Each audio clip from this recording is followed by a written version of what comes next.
Everybody knows Rabbi Ned, right? And today he's just Ned. So that's what he's doing. That's his costume. You gotta try.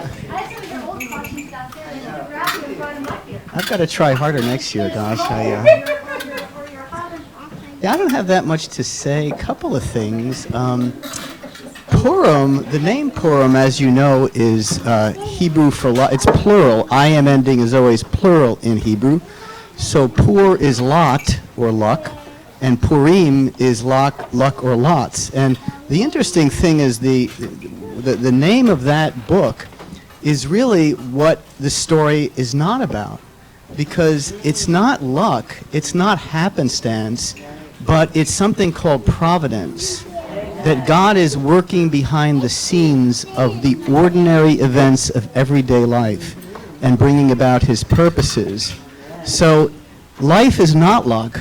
Life is a series of events we call providence, and God is behind the scenes. He's working behind the events to bring about his purposes in the world through our lives and through our corner of the world.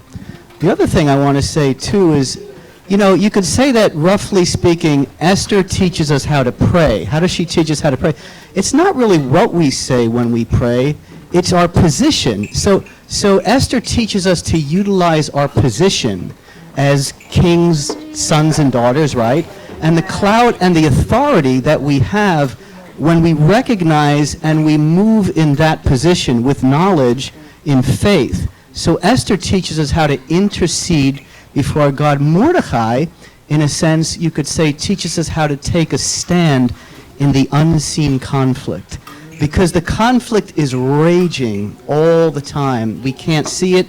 It's not something we could apprehend by the senses. But by faith, we recognize. So Mordecai teaches us how to take a stand. In Mordecai's life, think about it, a confluence of events had just come crashing in. And Mordecai was tempted to remain in the background, Esther too. But we find that if we remain in the background, ultimately God will bring about his purposes, but you and I will miss the grander purpose for our lives. We will miss it.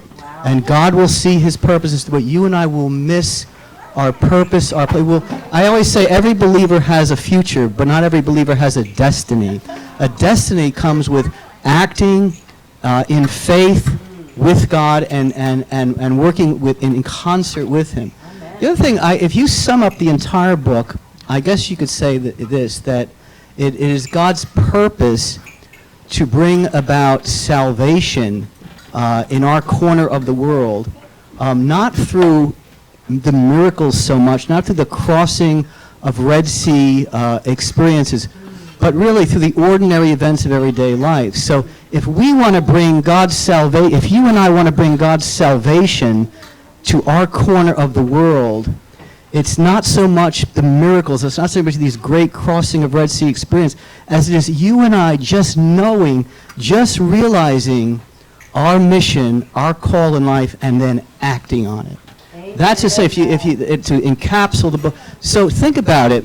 Usually when someone is trying to make a forceful argument, they have three points.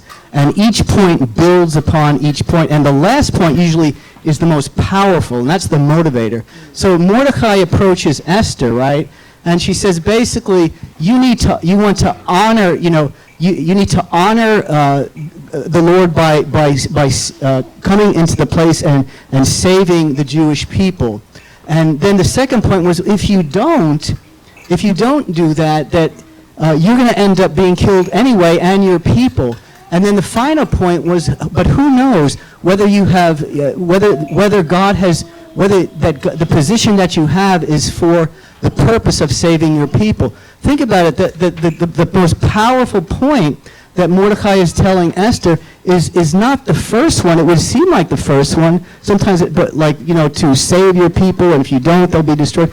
But the most powerful point in Mordecai's argument was the very thing we just said of. If you and I want to bring salvation to the people in our lives, it's not so much the miracles, it's not so much the great crossing of Red Sea things as it is you just simply acknowledging your call in life and acting on it. Amen. Thank you, Rabbi Ned. We'll have the worship team come up.